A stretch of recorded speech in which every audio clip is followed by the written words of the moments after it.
Okay, so sports psychology, ठीक है। Sports psychology में अभी इनिशियली हम सिर्फ ये चीजें पढ़ेंगे कि इसका इंट्रोडक्शन क्या है, इसकी हिस्ट्री क्या है, कहाँ से ये आई है, और जो है इसकी जरूरत क्यों पड़ी। स्पोर्ट्स साइकोलॉजी के साथ हम थोड़ा बहुत फिजिकल एक्टिविटी के ऊपर भी ध्यान देंगे, ठीक है। थोड़ा सा ही पढ़ेंगे कि क्या मेथड्स यूज करते हैं लोग स्पोर्ट्स साइकोलॉजी की, अगर स्टडी करनी हो, कोई साइंटिफिक इसको देखना हो किसी नजरिए से, तो हम स्पोर्ट्स साइकोलॉजी को कैसे यूज कर सकते हैं, ठीक है। अम, आप लोगों को क्या लगता है कि स्पोर्ट्स साइकोलॉजी क्या है?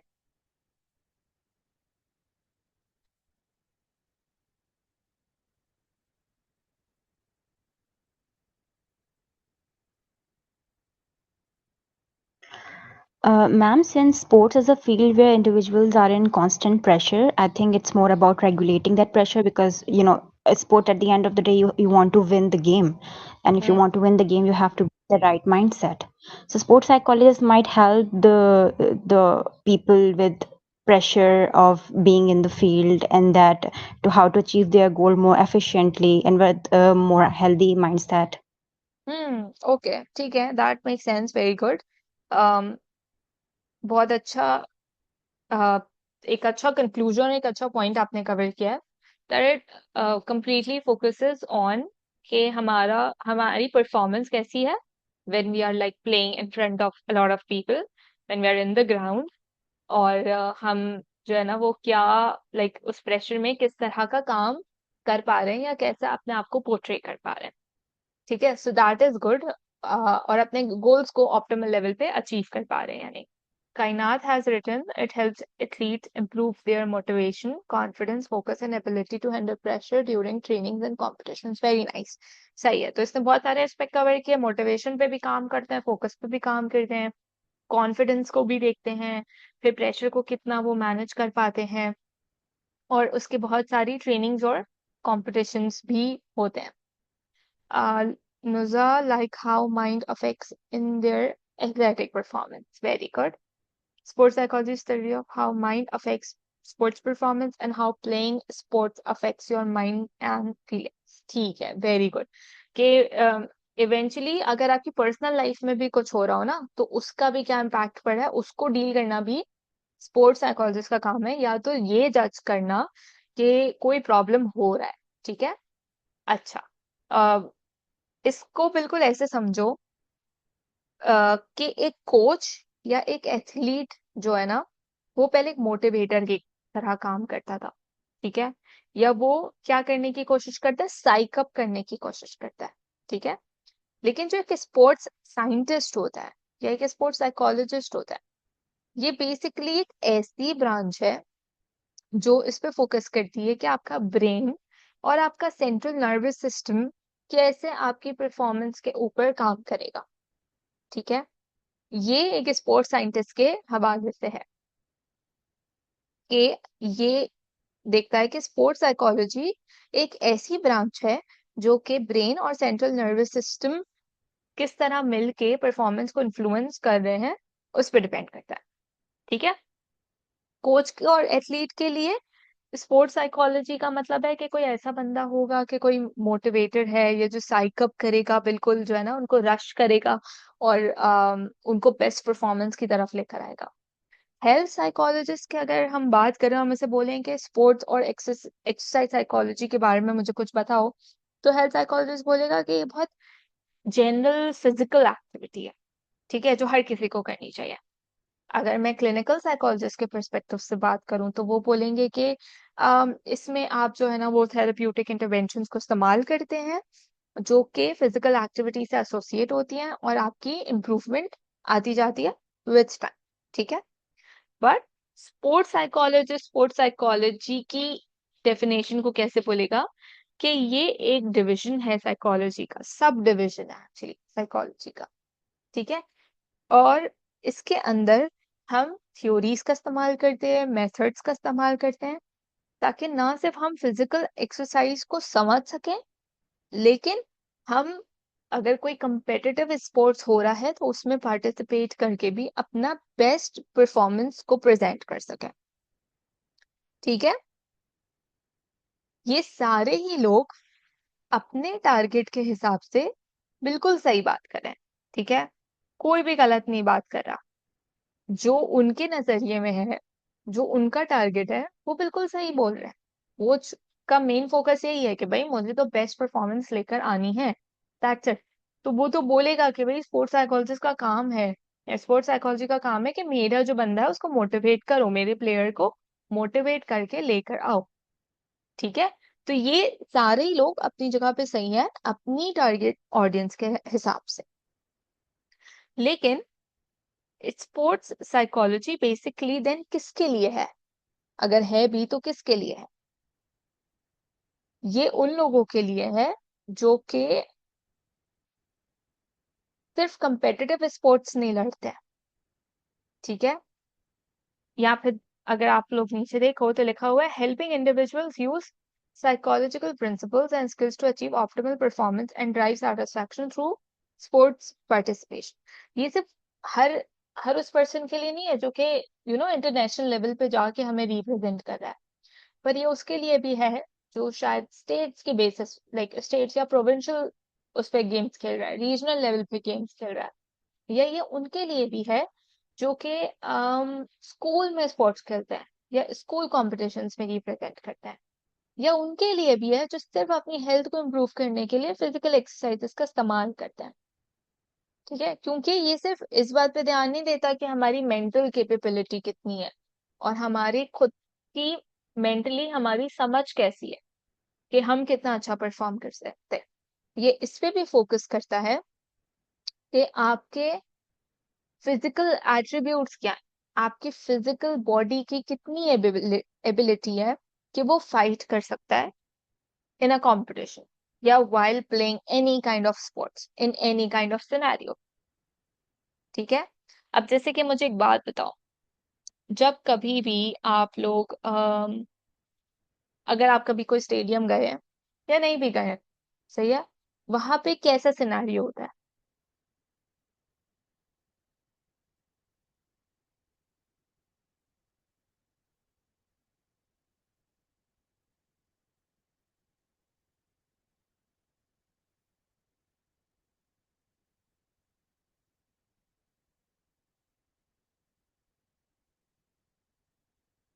I am hoping that you guys are writing in the chat.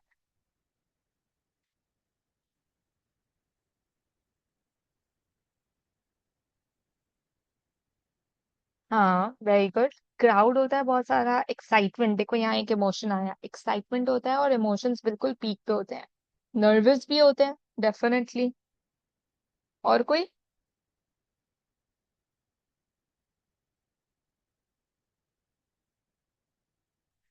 Stress होता है बहुत सारा। अग्रीड। लाउड नॉइज होती है।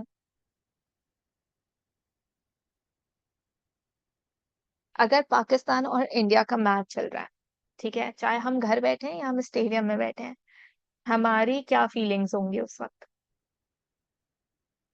बहुत क्राउड होता है, बहुत सारा प्रेशर होता है, ठीक है, बहुत बड़ा स्ट्रेस होता है, ठीक है, सही है, कंप्लीट स्ट्रेस होता है जो पूरे दिन तक चल रहा होता है, या एटलीस्ट उसके एक दो दिन पहले से शुरू हो जाता है। बहुत सारी होप होती है, very good, thank you, fingers are always crossed, okay, ठीक है।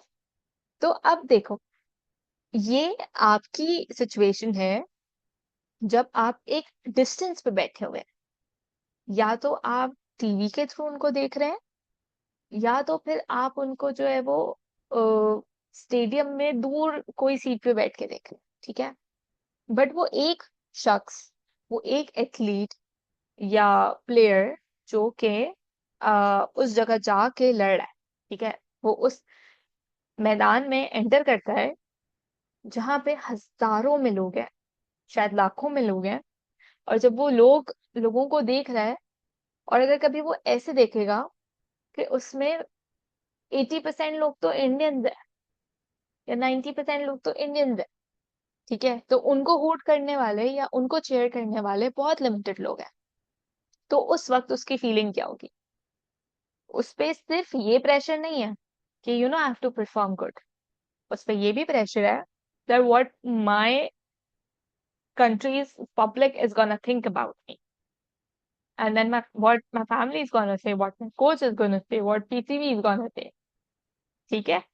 तो अगर यहाँ बैठ के हमारे लिए ये बहुत एक इमोशनल मोमेंट है। अब keeping our biases towards the Pakistani team aside, as a player अगर हम सोचें कि अगर हमारे यहाँ पे बैठ के इतने स्ट्रॉन्ग इमोशंस हो सकते हैं, तो वहां पे इन द ग्राउंड उनके क्या इमोशंस हो सकते हैं? ठीक है? तो moving towards the definition of sports psychology, APA हमें एक बहुत छोटी सी उसकी डेफिनेशन देता है, that's a scientific study of psychological factors associated with participation and performance in sports, exercise, and other types of physical activity. ठीक है? कि ये एक साइंटिफिक स्टडी है जिसमें आप साइकोलॉजिकली आपको क्या क्या चीजें परेशान करती हैं या फायदा देती हैं जब आप पार्टिसिपेट कर रहे हैं कि स्पोर्ट्स में, परफॉर्म कर रहे हैं स्पोर्ट्स में या किसी भी एक्सरसाइज में या किसी भी तरह की फिजिकल एक्टिविटी में। ठीक है?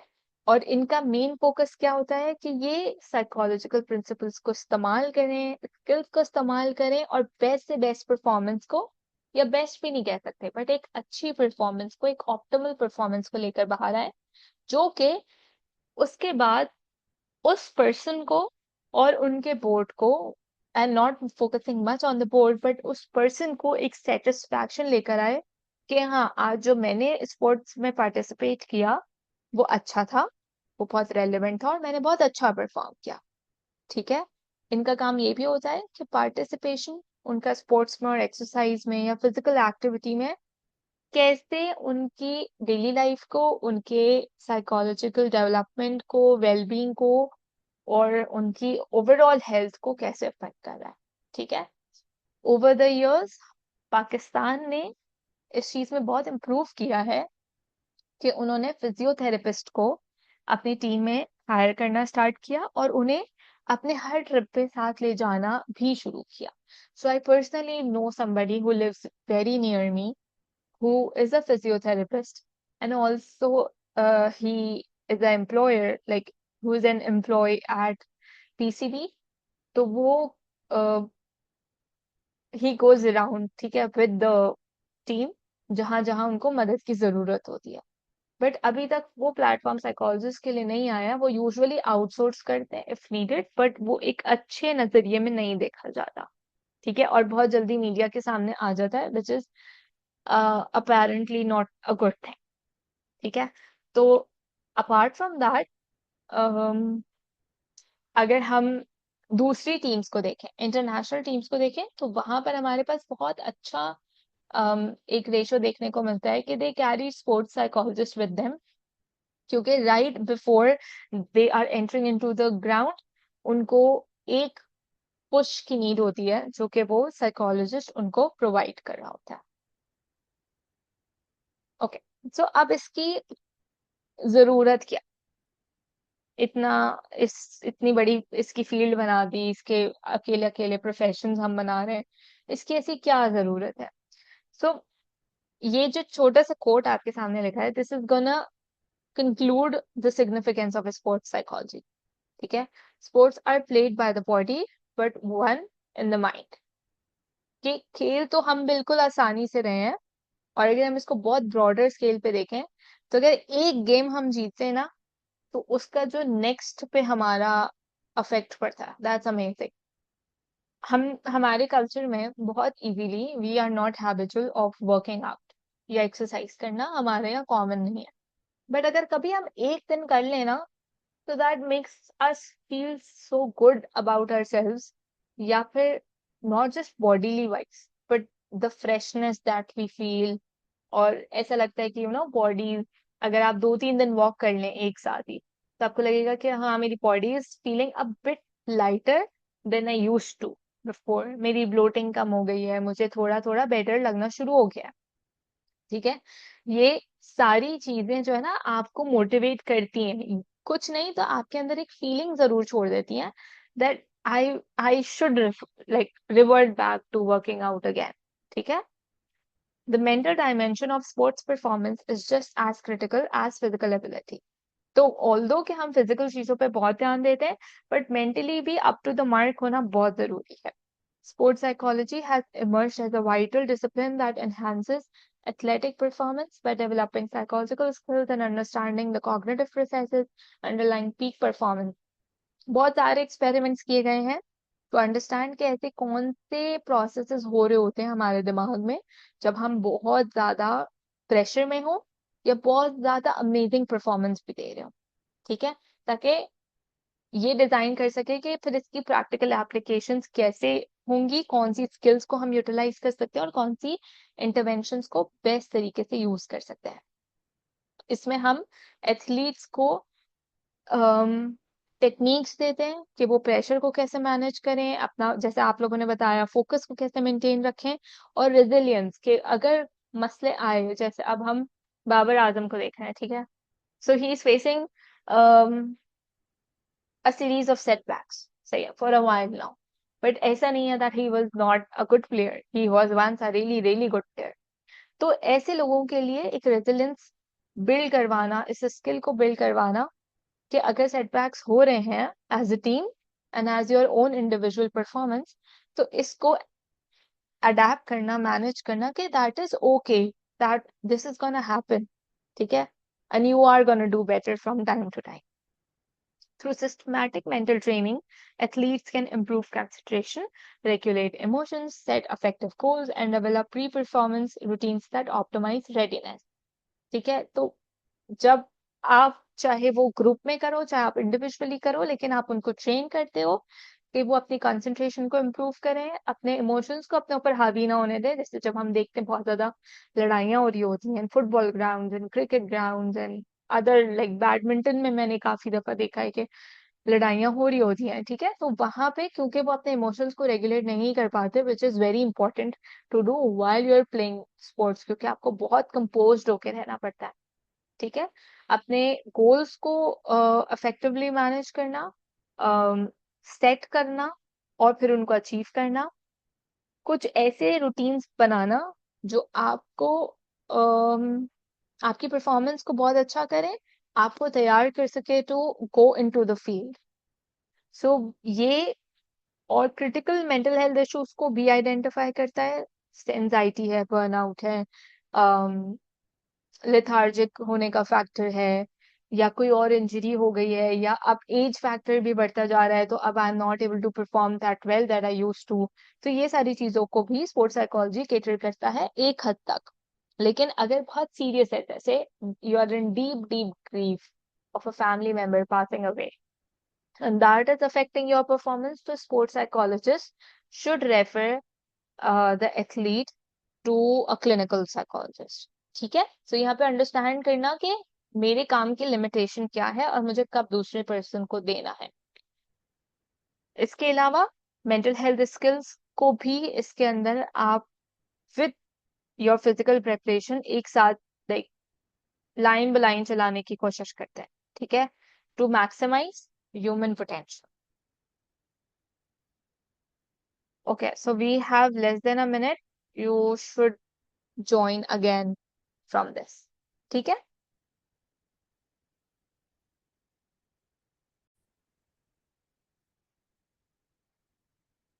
Okay, so moving on. अब हम देखेंगे um,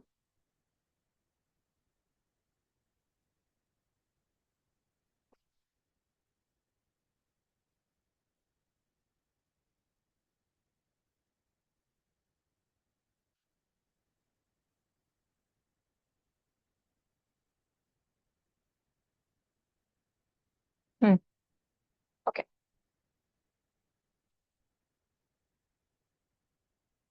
So अब हम थोड़ी सी हिस्ट्री की तरफ जाएंगे कि क्या हमेशा से sports psychology was a part of it या फिर सिर्फ अभी अभी में ये इमर्ज होना शुरू किया.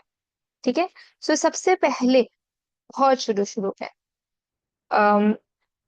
ट्रेनर्स जो थे ना, वो बेसिकली स्पोर्ट्स साइकोलॉजिस्ट का काम करते थे. जो सिखा रहा है, जो कोच है, बेसिकली वो ही स्पोर्ट्स साइकोलॉजिस्ट का काम करेगा. वही फिजियोलॉजिस्ट भी है, वही फिजियोथेरेपिस्ट भी है, डाइटिशियन भी है, लाइफ कोच भी है, और ऐसे समझो कि अगर एडमिन रिलेटेड टास्क मैनेज करने हैं तो वो भी मतलब ट्रेनर ही सब कुछ कर रहा होगा, ठीक है।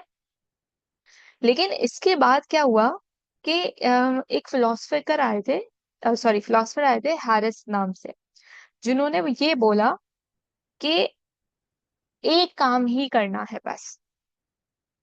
और ये सब कुछ जो हमारी जो ट्रेनिंग है वो सिर्फ एक ही के बेसिस पे हो गई है, विच इज लाइक कि हारना नहीं है कभी भी, बस कुछ भी हो जाए, कुछ भी हो जाए, हारना नहीं है।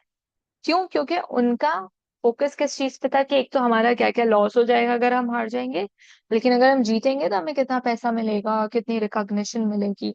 तो फोकस, सारा मोटिवेशन उनका इसी चीजों से था कि हमें रिवॉर्ड मिलेगा, हमें एक्सट्रिंसिक रिवॉर्ड मिलेगा, बाहर की दुनिया से जो हमें रिवॉर्ड मिलेगा, वो ही उनका मोटिवेशन का फैक्टर था, ठीक है।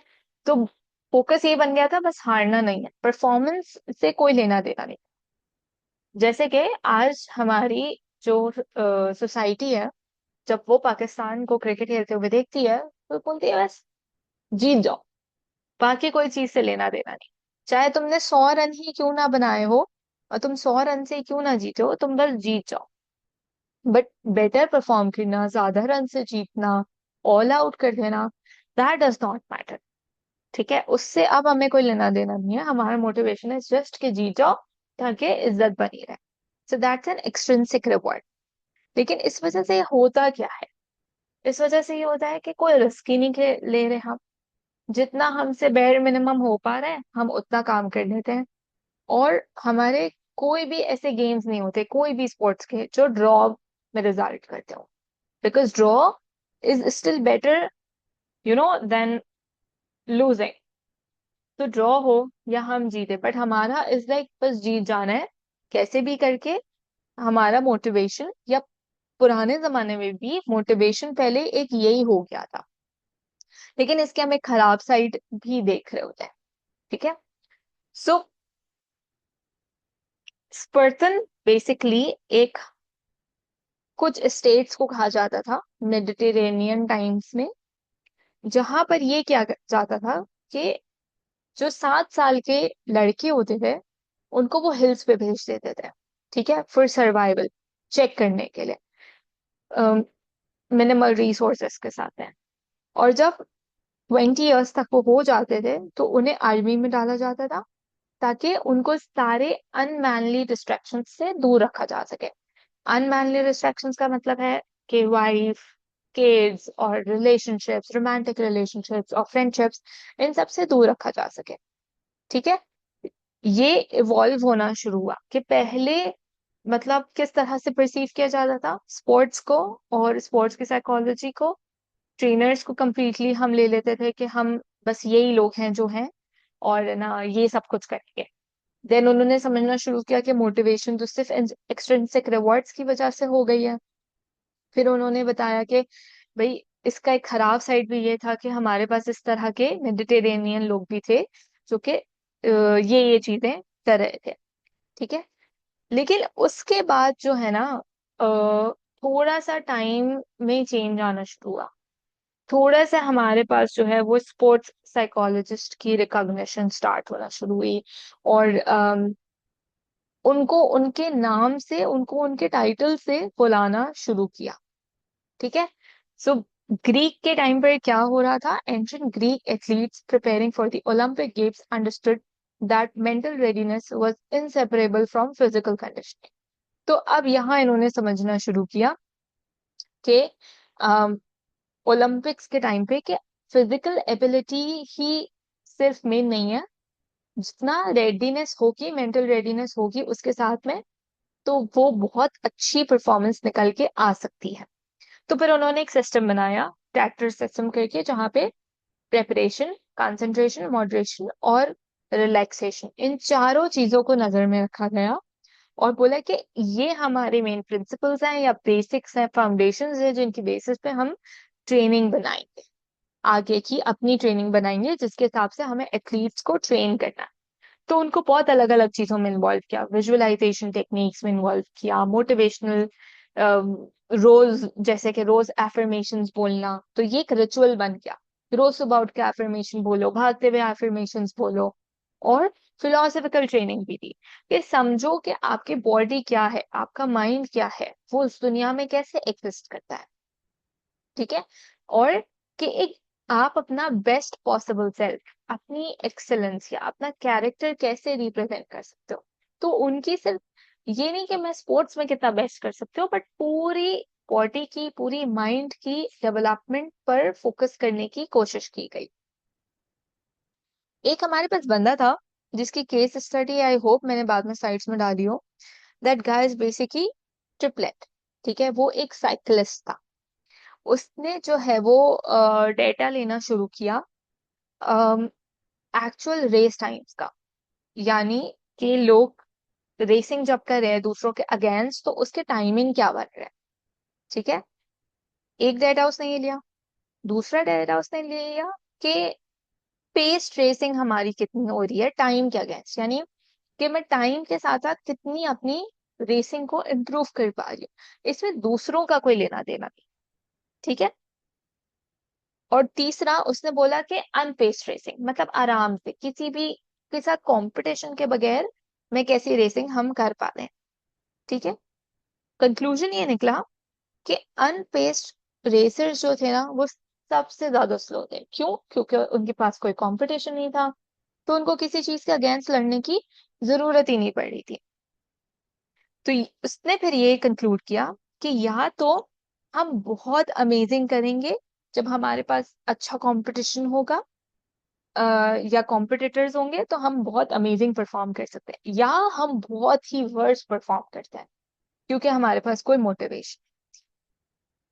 ठीक है। अच्छा, जस्ट गिव मी 2 minutes।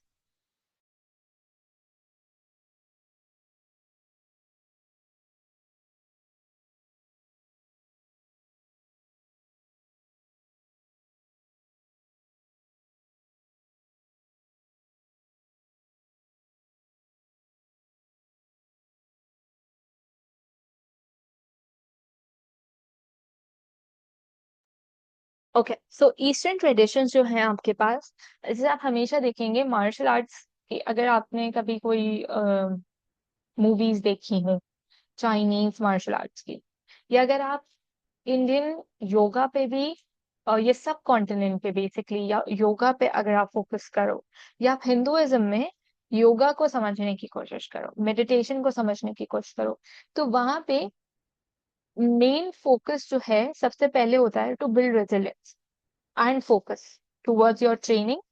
ठीक है। अपना दिमाग किसी गोल पे सेट कर लेना, उसको फिर वो कोलैबोरेट करते with any of the physical training. तो पहले जो है ना, हमारे पास तो ट्रेडिशनली ये वाली चीज चली रही थी, बस हमने इसको आइडेंटिफाई नहीं किया था। बट वेस्टर्न स्पोर्ट्स ने इसको बाद में देखना शुरू किया, जैसे जैसे साइकोलॉजी आगे बढ़ना शुरू हुई। इसमें बहुत सारी चीजें होती हैं, यहाँ ब्रेथ कंट्रोल, मेडिटेशन, विजुअलाइजेशन, ताकि आप अपनी अच्छी बेस्ट पॉसिबल परफॉर्मेंस को बाहर लेकर आ सकें। और इन्होंने ये देखना शुरू किया कि साइकोलॉजिकल और फिजिकल परफॉर्मेंस कैसे आपस में कनेक्टेड होती हैं, और हम कैसे सिस्टमैटिक अप्रोच, बिल्कुल कुछ भी ना करा दें ऐसी वाली चीज नहीं। जैसे ग्रीक फाउंडेशंस ने भी तो ट्रेनिंग्स बनाई थी ना, यहाँ पर भी अप्रोचेस प्रॉपर बनाई गई कि कैसे हम किसी को प्रिपेयर कर सकते हैं मेंटली, और वो सालों साल चले। तो आज हमारे पास अभी भी अप्रोचेस जो है वो कंटिन्यूड है। ठीक है, this is just a briefing कि पहले कैसे हो रहा था, अर्ली 1800s में कैसे काम होता था, रिएक्शन टाइम मेजर कर रहे थे, और ज्यादा लैब रिलेटेड परफॉर्मेंस को चेक करना, वहां पे मेथड्स को अप्लाई करना। ठीक है। उसके बाद ये ट्रिपलेट वाली चीज आई, क्योंकि पहले तो नई लोगों को समझ आता था कि कंपटीशन की वजह से सब कुछ हो रहा है, देन उनको समझ में आया कि competition is the main thing जिसकी वजह से कोई भी इंसान मोटिवेट हो रहा है और उसकी परफॉर्मेंस जो है वो अच्छी निकल के आ रही है। और वो इसीलिए आ रही है क्योंकि उसके और ज्यादा एनर्जी रिसोर्सेज रिलीज हो रहे हैं उसकी बॉडी के अंदर ही। ठीक है। और उसके बाद हमारे पास विक्टोरियन एरा आया, which is a data driven approach. जो कि ये कहता है कि सिर्फ हमें चीजें फाइंड आउट नहीं करनी है, बट उसको प्रॉपर मेजर करो। जैसे हर फील्ड में हुआ ना, पहले हम सिर्फ बोलते गए, या हमने सिर्फ लिखा, या हमने सिर्फ ऑब्जर्व किया, फिर उसको मैथमेटिकल चीजों में या डेटा में हमने उसको चेंज करना शुरू किया। तो यहाँ पे भी क्वालिटेटिव डेटा से हम क्वांटिटेटिव डेटा की तरफ आना शुरू हुए, ताकि जो भी हमारे पास एविडेंसेस बन रहे हैं, ना सिर्फ उसको हम रिकॉर्ड कर सके, बट उसको प्रूव भी कर सके। any of the field that needs to be scientifically relevant and to be proved in the scientific field, उसके लिए जरूरी है कि आपकी जो फील्ड है उसका डेटा हमेशा आपके पास क्वांटिटेटिव वे में होना चाहिए। This period establish sports psychology as a legitimate scientific discipline. क्योंकि हमारे पास डेटा आना शुरू हुआ, ऑब्जर्वेशंस आना शुरू हुई, तो अब हमारे पास इसको एक साइंटिफिक सब डिसिप्लिन की तरह हमने लेना शुरू किया, जहां अब हम सिर्फ बातों के बजाय एविडेंस के ऊपर जाने लगे और एविडेंस बेस्ड अंडरस्टैंडिंग के ऊपर काम करना हमने स्टार्ट किया। ठीक है, so this is the case study. मैंने आपको वैसे कंप्लीटली शॉर्ट करके बता दिया, आप चाहो तो इसको पढ़ सकते हो। I am also gonna send a book to you guys, तो उसमें भी अगर आप इंट्रो का चैप्टर पढ़ोगे और हिस्ट्री पढ़ोगे, तो शुरू के पेजेस में स्किम करना है बहुत, इसी की समराइजेशन आपको स्लाइड्स में मिल जाएगी। ठीक है, अच्छा, let me see the time.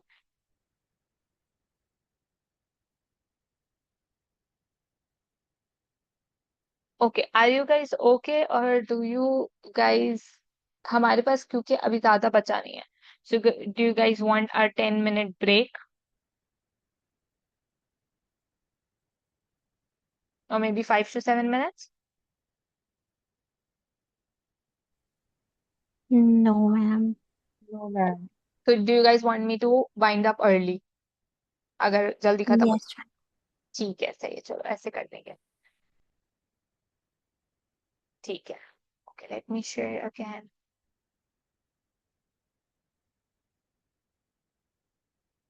Okay, visible to everyone?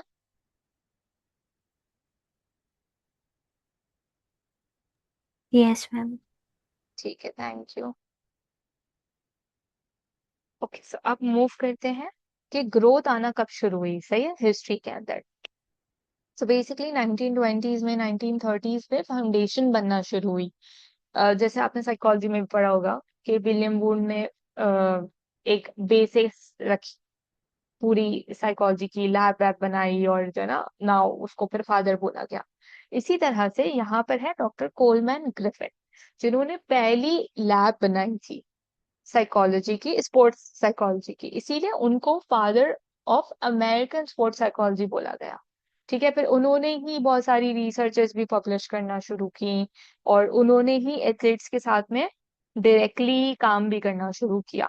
ठीक है, so this was the person जिसने इसका एक फाउंडेशन खड़ा करने के साथ साथ इसको थोड़ा ट्रांसफॉर्म करने की भी कोशिश की थी।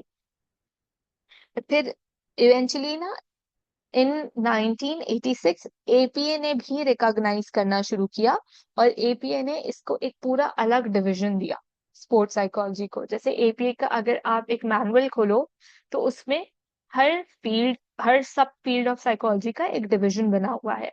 ठीक है, सो एपीए ने 1986 में स्पोर्ट्स साइकोलॉजी को एक पूरी तरह से डिवीजन दिया कि yes, okay, like you are good to go, और आप एक अच्छे वेल स्टैब्लिश्ड बन चुके हो, एक डिवीजन बन चुके हो। बट कोलमैन ग्रिफिथ को भी बहुत सारा ऑफ कोर्स बैकलैश देखना पड़ा, और उनकी लैब बंद भी हुई, बाद में जाके दोबारा खुली भी। ठीक है, बट इवेंचुअली और लोगों ने इसको रिकॉग्नाइज करना स्टार्ट किया। 1960s टू 70s के अंदर अब हमने इसको सिर्फ लैब में नहीं, बल्कि हमने इसको अकेडमिकली भी देखना शुरू किया कि अगर हम इसको पढ़ाएं तो ये कैसा होगा। ठीक है, हम इसको कैसे एज अ कोर्स इंट्रोड्यूस कर सकते हैं। तो हमारे पास जो है वो international society of sports psychology भी बनी, जो कि बेसिकली अब सारे काम करेगी रिलेटेड टू स्पोर्ट्स साइकोलॉजी, जो इस लाइसेंस भी प्रोवाइड करेगी, जो केटर भी करेगी, जो कि इस रिगार्डिंग कोई मसले आ रहे हैं तो उसको हल करेगी, नए नए रिसर्चेस के ऊपर भी ध्यान देना शुरू होगी। ठीक है, स्टैंडर्ड बनाएगी कि अब अगर कोई स्पोर्ट्स साइकोलॉजिस्ट को हायर कर रहा है तो क्या क्रेडेंशियल्स होने चाहिए, कैसा होना चाहिए, उस बंदे को कितना पढ़ा लिखा होना चाहिए। ठीक है, और अब हमारे पास क्या है कि पिछले 2 डेकेड से हमने इसको इंटीग्रेट करना शुरू किया to with neuroscience, with cognitive psychology, with technology. और हमारी जो रिसर्च है वो अब एक्सपैंड होती जा रही है। जैसा अगर हम सिर्फ अपनी टीम में काम कर रहे थे तो अब हम दूसरी टीम्स के साथ में भी मर्ज करके काम करने की कोशिश करें। हम अलग अलग कल्चर्स में हम कैसे परफॉर्म कर सकते हैं, हम अलग अलग रेसेस में। और अगर हमारा जैसे किसी के साथ देयर इज एन एनिमी वाला रिलेशनशिप तो हम उसके साथ कैसे करेंगे, हिस्ट्री अगर हमारी किसी के साथ है तो उसके साथ हमारा कैसे निकल कर आएगा। विमेन क्योंकि अब ज्यादा इन्वॉल्व होना शुरू हो गई हैं तो उनकी कैसे डिफरेंसेस हैं towards from main and women, कि उनके कॉग्निशंस कैसे डिफरेंट हो रहे हैं, या उनके लिए कौन सी मोटिवेशंस काम कर रही हैं। तो इस तरह के बहुत ज्यादा अब हमने रिसर्चेस एडवांस करना शुरू की हैं। हमारे पास अब स्पोर्ट्स साइकोलॉजी के जर्नल्स भी हैं, उसकी क्लासेस भी हैं, उसका रिसर्च भी है। इवन डॉक्टर कोलमैन ग्रिफिथ ने भी हमारे पास एक क्लास पढ़ाई थी, जहां से फिर ये वाली बात स्टार्ट हुई कि ओके, मतलब स्पोर्ट्स साइकोलॉजी कोई चीज है, क्योंकि उन्होंने फिजिकल एक्टिविटी और स्पोर्ट्स को कंबाइन किया था विद न्यूरो साइकोलॉजी। और फिर उन्होंने एक क्लास पढ़ाई दिस, ये पूरी स्टोरी की तरह आपको बुक में वैसे डिफाइन हुआ हुआ मिलेगा। ठीक है, उन्होंने पूरा एक क्लास बना के एक इंटीग्रेशन करने की कोशिश की। ऑल्दो कि उनको एक सेटबैक फेस हुआ, बट उन्होंने कहीं और जाके फिर से दोबारा से इसको स्टार्ट करने की कोशिश की। लेकिन तब तक और भी ऐसे रिसर्चेस वर्ल्ड में ग्लोबली हमारे पास नजर आ गए थे जिन्होंने इसके ऊपर काम करना स्टार्ट कर दिया था। ठीक है, अब कौन से मेथड्स हैं जिनको हम स्पोर्ट्स साइकोलॉजी में यूज कर सकते हैं। ये स्लाइड बहुत सेल्फ एक्सप्लेनेटरी है तो इसको हम जल्दी ही वाइंड अप कर सकते हैं। सबसे पहले तो कि साइकोलॉजिकल टेस्टिंग होती है। साइकोलॉजिकल टेस्टिंग का क्या मतलब है कि मैं एक इंसान की पर्सनालिटी इस अप्रोप्रिएट स्पोर्ट्स को खेलने में अच्छी है भी या नहीं भी है, कितना टेम्पर है, कितनी रेजिलियंस है, कितना जो है ना वो झूठ बोल रहे हैं, कितना सच बोल रहे हैं, क्या उनकी पर्सनालिटी में कोई डिल्यूशनल या हेलुसिनेशंस के चांसेस तो नहीं है, कोई डिसऑर्डर तो नहीं है। ये सब कुछ जब आप टीम में लेते हैं तो उससे पहले यू डू साइकोलॉजिकल टेस्टिंग। जैसे कि आज बहरिया में जैसे हमारे साथ ये हुआ था कि हमें एमएस में लेने से पहले हमारा हमारी प्रोजेक्ट सॉरी प्रोजेक्टिव टेस्टिंग हुई थी। ठीक है, इसी तरह से अगर आप एज एम्प्लॉय कोई ऐसी जगह पे जाएं जो कि वेरी वेल रिकॉग्नाइज्ड, तो वहां पे आप देखोगे कि जो एचआर होता है या ऑर्गेनाइजेशनल साइकोलॉजिस्ट होते हैं वो यूज करते हैं टेस्टिंग या साइकोमेट्रिक टेस्ट यूज करते हैं ताकि आपको एंटर करने से पहले ही कर सकें। हमने दूरबीन में व्हेन आई स्टार्टेड वर्किंग तो उसके एक सेमेस्टर बाद वहां पर भी हमने when we were trying to hire students, तो वहां पर हमने ये टेस्ट को यूज करना शुरू किया ताकि हम चेक कर सकें कि क्या हमारी वैल्यूज उन हमारे इंस्टीट्यूशन की वैल्यूज उस पर्सन के साथ में वर्क करेंगी या नहीं करेगी। ठीक है, तो अब जो असेसमेंट्स की एप्लीकेबिलिटी है ना वो हर फील्ड में काफी ज्यादा होना शुरू हो गई है। तो ये स्पोर्ट्स साइकोलॉजी में भी डेफिनेटली बहुत जरूरी है।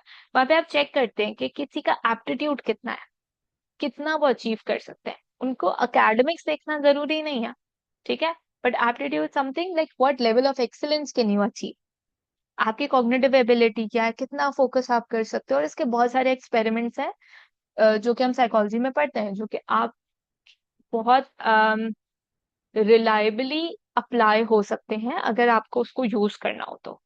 ठीक है, अ, इसी तरह की बहुत सारी स्केल्स हैं, आप जो भी स्केल सर्च करना चाहो, आप बर्नआउट की स्केल सर्च करो, एंजाइटी की स्केल सर्च करो, सब आपको बहुत इजीली इंटरनेट पर मिल जाएंगी। तो इसी तरह मोटिवेशन और सेल्फ एफिकेसी स्केल्स भी। वेज 5 या वेज 4 किसी ने पढ़ा है अपने अभी तक आप लोगों ने बैचलर्स में?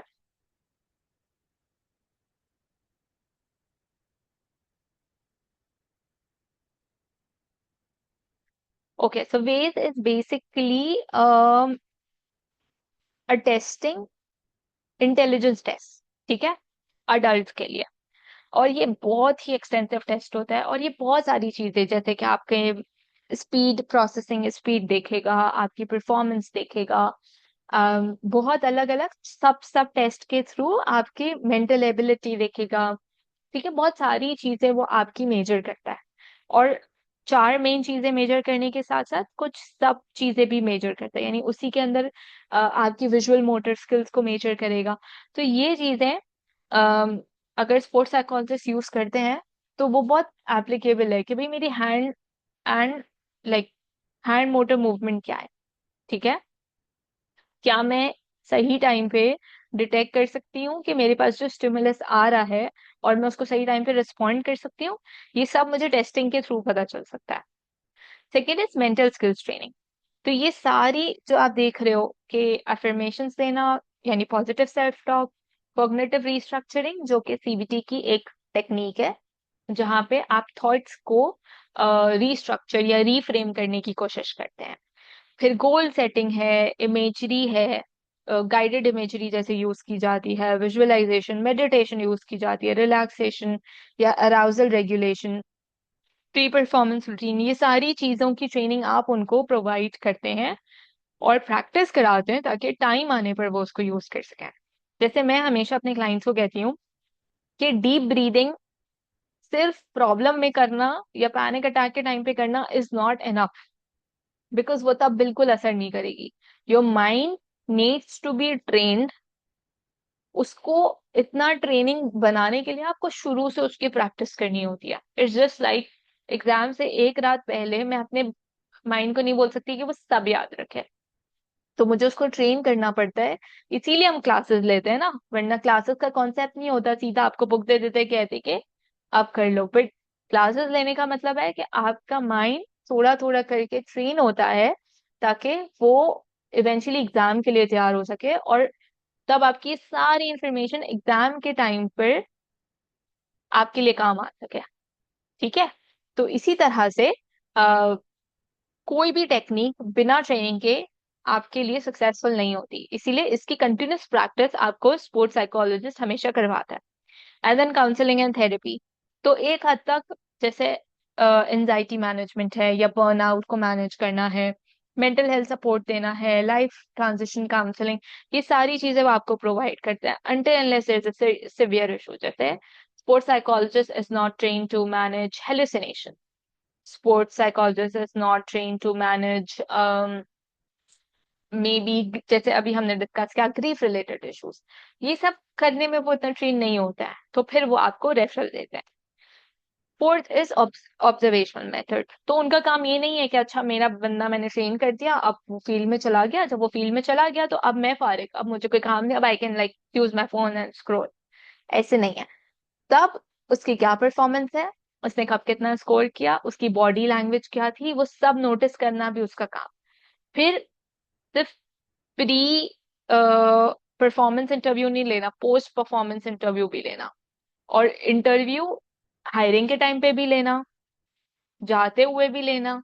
ठीक है, क्यों? क्योंकि ये आपको सिर्फ डेटा नहीं देता, बट ये आपको आगे की ट्रेनिंग्स और आगे की इंटरवेंशंस को फॉर्मुलेट करने में भी हेल्प करता है। और ये सिर्फ इसलिए, और ये भी समझने में हेल्प करता है कि मैं एक टीम को भी कैसे चलाऊं। उसका काम सिर्फ एक इंडिविजुअल को बेस्ट परफॉर्मेंस पे लेकर आना नहीं है, बट वो टीम को इटसेल्फ एज अ होल कैसे काम करा सकते हैं उसके ऊपर भी फोकस होता है। तो अगर मैं एक टीम मेंबर को क्रिकेट खेलते हुए थर्ड नंबर पे भेजूं, बट वो थर्ड पे अच्छा परफॉर्म नहीं कर सकता, उसको स्टेबल होने के लिए थोड़ा टाइम चाहिए मैच शुरू होने के बाद, और वो फिफ्थ पे जाके स्टेबल होके अच्छा परफॉर्म करता है, तो फिर मुझे ऐसा कनेक्शन बनाना जरूरी है कि मैं उसको फिर फिफ्थ पे ही भेजूं। ठीक है, तो जब ये सारे डिसीजन मेकिंग हो रही होती है ना, जब ये लाइनअप बन रहा होता है, तो उसमें एक स्पोर्ट्स साइकोलॉजिस्ट का बैठना भी बहुत जरूरी होता है इस मीटिंग में। ठीक है, और behavioural observation is the most important. जाने से पहले कैसे है, इन द ग्राउंड कैसे है, और वापस आते हुए कैसे है। ठीक है, एनी क्वेश्चंस? थोड़ा ड्राई हो सकता है, I will try to come up with some videos and some activities, but क्योंकि ये मेरे लिए बहुत सडन था कि आप लोगों को ऑनलाइन शिफ्ट कर दिया, तो आई wasn't एबल टू प्रिपेयर। लेकिन होपफुली आफ्टर ईद हम थोड़ा और ज्यादा इंटरेक्टिव रखेंगे, कीपिंग इन माइंड के हमारी 3-3 घंटे की क्लासेस होंगी। ठीक है? अच्छा, I think they are almost done. या okay, so before this meeting ends हम जल्दी से इसको कंप्लीट करते हैं। साइकोलॉजिकल और फिजियोलॉजिकल परफॉर्मेंस को मेजर करने के कुछ तरीके हैं जो कि हमने पहले भी पढ़े, लेकिन यहाँ पे थोड़े से और तरीके हैं। साइकोलॉजिकल चीजों में तो हमने देख लिया कि हम स्केल्स का इस्तेमाल कर सकते हैं या हम टेस्ट का इस्तेमाल कर सकते हैं, असेसमेंट है, जैसे बैक्यूट इन्वेंटरीज है। बैक्यूट इन्वेंटरीज में डिप्रेशन, एंजाइटी और सेल्फ कॉन्सेप्ट, ये एंगर, ये सब मेजर होता है। तो आप इस तरह की इन्वेंटरीज का भी इस्तेमाल कर सकते हो जो बहुत क्विक है और उसमें बहुत सारी चीजें मेजर हो जाती हैं। अटेंशन और कंसंट्रेशन के test are the most important, और मूड स्टेबिलिटी इमोशन के टेस्ट भी। लेकिन कुछ क्वेश्चनर्स आप खुद भी बिल्ड कर सकते हैं और आपको ऑनलाइन भी बहुत सारे मिल जाएंगे। फिजियोलॉजिकल मार्कर्स में अब कुछ चीजों में जैसे कि फिजियोलॉजिस्ट का काम आ जाता है या फिजिशियंस के काम आ जाते हैं कि हार्ट रेट कैसा है, ईजी सब सही है, एमआरआई सही है, स्किन कैसा रिस्पॉन्ड कर रही है। ठीक है? तो ये, अच्छा ये इतना डिटेल में एक एक के फुल फॉर्म्स याद करने की नीड नहीं है। We are not having a biological class, सही है? So don't worry about that. और सोशल कॉग्निटिव मेजर्स में क्या चीज आ जाती है, जैसे सर्वे, किसी की डिसीजन मेकिंग की क्या कैपेसिटी है, एक कैप्टन कितना अच्छा, जब उस पे कैप्टन की बात आ रही है तो वो कितना अच्छा डिसीजन मेकिंग कर सकता है, who is the best person to be a captain, keeping in mind कि वो एक बहुत अच्छी डिसीजन मेकिंग कर सकता है, उसको सिचुएशन में अवेयरनेस है, वो प्रेजेंट है, माइंडफुल है in the situation. So mindfulness का भी यहाँ पर एक रोल आ जाता है कि उसके आप सर्वेज या उसके कुछ एक्सपेरिमेंट्स या स्केल्स को आप एथलीट से करवाएं। And then motor performance test, जहाँ पे जो एक साइकोलॉजिस्ट प्लस कोच भी मिलके कर सकते हैं, कि रिएक्शन टाइम देखना, ट्रायल्स में उनके बैठना, और कितना वो अपने अंदर बर्दाश्त रखते हैं, फिजिकली भी और साइकोलॉजिकली भी, कितना टफ रूटीन वो टॉलरेट कर पाते हैं। ठीक है? कितना माइंड स्ट्रेंथ है उनके अंदर। And then moving to contemporary advances and global perspective. ठीक है? सो आज हमारे पास स्पोर्ट्स साइकोलॉजी कहाँ लाई करती है। न्यूरो साइंटिफिक रेवोल्यूशन क्या है कि अब हम न्यूरो इमेजिंग यानी एमआरआईज वगैरह, एफएमआरआईज और दूसरे ऐसे तरीके इस्तेमाल करना शुरू हो रहे हैं, जहाँ पे हम ये चेक करते हैं कि ब्रेन क्या करता है, ब्रेन के अंदर क्या चेंजेस आती हैं जब कोई स्ट्रेस की सिचुएशन हो, जब कोई हैप्पी सिचुएशन हो, जब नर्वसनेस हो, तब हमारा ब्रेन का मैकेनिज्म, हमारे ब्रेन का ऑपरेशन क्या चल रहे हैं, तब कौन सा न्यूरॉन क्या रिलीज कर रहा है, तब हमारे ब्रेन का कौन सा पार्ट सबसे ज्यादा एक्टिवेट हो रहा है। तो वो न्यूरल पैटर्न्स को पढ़ते हैं, ताकि वो कोशिश करते हैं कि ऐसी ही सिचुएशन या ऐसा ही स्टिमुलस प्रोवाइड करें ताकि पीक परफॉर्मेंस आ सके। सो वो ट्रायल्स में आपको ऐसी सिचुएशन देंगे, चेक करेंगे कि भाई इसकी पीक परफॉर्मेंस कब आ रही है, ताकि वो ऐसी सिचुएशन को बार बार खड़ा कर सके जो पीक परफॉर्मेंस की तरफ लेके जा रहा है, ताकि हमारा जो टारगेट है हम वो अचीव कर सकें। ठीक है? तो टारगेटेड इंटरवेंशंस का यही मतलब है कि हम ऐसी स्टिमुलेशंस बनाते हैं। ग्लोबल डाइवर्सिटी, अब inclusive research recognizes contributions from women and diverse cultures worldwide. Cross-cultural studies reveal universal and cultural specific aspects of sports psychology, enriching this field's understanding. अब हम सिर्फ मेल या सिर्फ वाइट पीपल या black people या देसीज, इनके ऊपर रिसर्च नहीं करते। अब सब पे कर रहे हैं, सबके मिक्स में भी कर रहे हैं, सबके अपोजिट में भी रिसर्च कर रहे हैं, किसकी कितनी रिप्रेजेंटेशन आ रही है और कितनी रिप्रेजेंटेशन से कितना फायदा हो रहा है, और उसको जब वो रिप्रेजेंटेशन मिल रही है तो उस पर क्या असर हो रहा है, ये सारी चीजों को एनालाइज करने की कोशिश करते हैं। ठीक है? एंड देन ब्रॉडन एप्लीकेशंस, अब स्पोर्ट्स साइकोलॉजी रिहैब में भी है, ई स्पोर्ट्स में भी आ गया है, जो कि हमें बहुत अनयूजुअल सा साउंड करेगा, लेकिन आप सिर्फ फील्ड में यानी फिजिकली ग्राउंड में जाने में फोकस नहीं है, बट घर में बैठे हुए भी हम वीडियो गेम्स कैसे खेल रहे हैं, हम ई स्पोर्ट्स में कितना अच्छा परफॉर्म कर रहे हैं, अंडर 19 वाले भी कैसा परफॉर्म कर रहे हैं, स्कूल में भी बच्चे कैसा परफॉर्म कर रहे हैं, कैसी उनको ट्रेनिंग्स दी जा सकती हैं, ये सब कुछ भी अब केटर हो रहा है इन स्पोर्ट्स साइकोलॉजी, और इन सब के ऊपर भी काम हो रहा है। ठीक है, current research integrates technology including virtual reality. तो वर्चुअल रियलिटी से क्या होगा कि आप सिचुएशंस बनाने की कोशिश करेंगे और चेक करेंगे कि वो कैसा रिएक्शन दे रहे हैं। ठीक है, तो आपको फिजिकली हर सिचुएशन बनाने की जरूरत नहीं, you can just use VR and design your interventions accordingly. ठीक है, bio feedback system, mobile applications, सही है, ये सारी चीजें आपके अंदर थोड़ा थोड़ा चेंजेस लाती हैं जो कि आपको इवेंचुअली पोटेंशियल ट्रेनिंग बनाने में हेल्प करेगी। The field continuous expanding it's scope while maintaining scientific rigor. क्या, okay, so last slide. I know कि हमने आज इस क्लास को इतना ज्यादा इंटरेक्टिव नहीं रखा है, बट बिकॉज फर्स्ट क्लास है और वो ज्यादा हिस्ट्री रिलेटेड होती है, या फिर बहुत इंट्रोडक्टरी बेस्ड होती है, लेकिन आगे डेफिनेटली हम इसको और ज्यादा इंटरेक्टिव बनाएंगे, और चैट और इन सारी चीजों पे will keep taking up responsive. ठीक है, जल्दी से बस इसको कंक्लूड करते हैं, दैट इज कि हमारे माइंड की कितनी पावर है जब हमें कोई भी स्पोर्ट्स खेल रहे हैं। सो सबसे पहले तो कि साइंस और प्रैक्टिस, इनका एक गैप हमारे पास, एक ब्रिज की तरह स्पोर्ट्स साइकोलॉजी ने काम किया है, कि सिर्फ खेलने पे ध्यान नहीं दिया, बट उसको साइंस से भी कैसे रिलेट कर सकते हैं और अब स्ट्रैटेजीज को भी कैसे लेकर आ सकते हैं। वो और सिर्फ ये इसके लिए नहीं है कि मैं सिर्फ प्लेयर्स के साथ काम करूं, बट कोचेस के साथ भी काम करूं, और कोच कोच के लिए भी स्पोर्ट्स साइकोलॉजिस्ट प्रेजेंट, उसको मोटिवेट करने के लिए, उसको बेस्ट परफॉर्मेंस लेकर आने के लिए, क्योंकि वो भी हमारा एक इनडायरेक्ट इंटरवेंशन की तरह सर्व कर सकता है। एथलीट डेवलपमेंट, तो जो भी हमारी मेंटल हेल्थ ट्रेनिंग है, जो उसकी सक्सेस के लिए जरूरी है, कि एथलीट के लिए या उसकी वेलबींग के लिए जरूरी है, इसका काम ये होता है कि वो इसके ऊपर ध्यान दे, उसकी ओवरऑल होलिस्टिक डेवलपमेंट के ऊपर ध्यान दे। ठीक है, और उसके लाइफ के कोई और चैलेंजेस आ रहे हैं तो उसको केटर करने की कोशिश करें। And then lastly future direction, कि मैं कैसे उसके हिसाब से कोई इंटरवेंशन डिजाइन करूँ, उस पर्टिकुलर एथलीट या पर्टिकुलर टीम के हिसाब से, मैं कैसे इस टीम को उठा के किसी और के साथ में कोलैबोरेशन बिल्ड करूँ, और किसी और के सामने उनको कंपटीशन भी मिले, लेकिन इनका मोटिवेशन भी बढ़े, एंड ये लोग लाइक दे डू वंडर्स। ठीक है, किसकी किसके साथ प्रैक्टिस करा सकते हैं। And remember is that winning starts in the mind. तो सब जितनी अच्छी आपकी मेंटल हेल्थ की ट्रेनिंग होगी, उतना ही बेटर आपको रिजल्ट मिलेगा।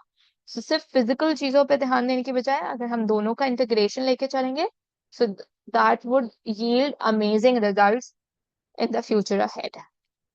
So thank you so much. किसी के पास भी कोई क्वेश्चन है?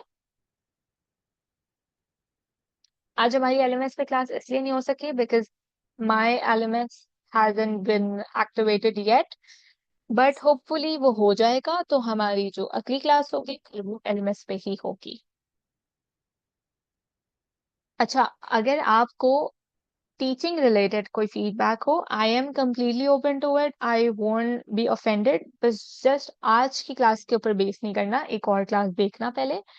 अम, थोड़ा सा स्पीड में मैं बस इसलिए जा रही थी क्योंकि जूम की टाइम लिमिटेशन है, और मैं चाहती हूँ कि आप लोग के लिए बहुत रिकॉर्डिंग्स ना बने। और सेकेंडली ये कि इंशाल्लाह नेक्स्ट टाइम थोड़ा सा इंटरैक्टिव करेंगे, जैसे जैसे हम थोड़ा क्रिटिकल चीजों के ऊपर जाएंगे, एंड आप लोगों के पास कंप्लीटली है कि कभी मैं तेज जा रही हूँ तो आप मुझे बता सकते हैं, मैं स्लो जा रही हूँ तो भी मुझे बता सकते हैं। ठीक है, I am completely open to everything, so do not worry about that. ठीक है, मैं ऑफेंड नहीं होंगी अनलेस कोई डिसरिस्पेक्टफुल हो, बट उसके अलावा I won't ever be offended by anything. मैं आपको अभी ही ये वाली स्लाइड्स शेयर कर देती हूँ ऑन व्हाट्सएप। ठीक है, can I have the actions? Yes, ma'am. Okay, sure. Thank you so much everyone. Thank you for joining and take care. और अगर कोई मेकअप क्लास की पॉसिबिलिटी बनती है then I will let you guys know and will put this on poll also. मैं आपको कोई भी काम हो I will try my best to be available for you guys. तो आपके साथ मैं ग्रुप में हूँ, यू कैन जस्ट मुझे पर्सनल मैसेजेस से थोड़ा अवॉइड करना, वो मेरे लिए मुश्किल हो जाएगा स्पेशली ऑन अनऑर्डली आवर्स। तो I am available on the group, ठीक है? थैंक यू सो मच, अल्लाह हाफिज। अल्लाह हाफिज, थैंक यू।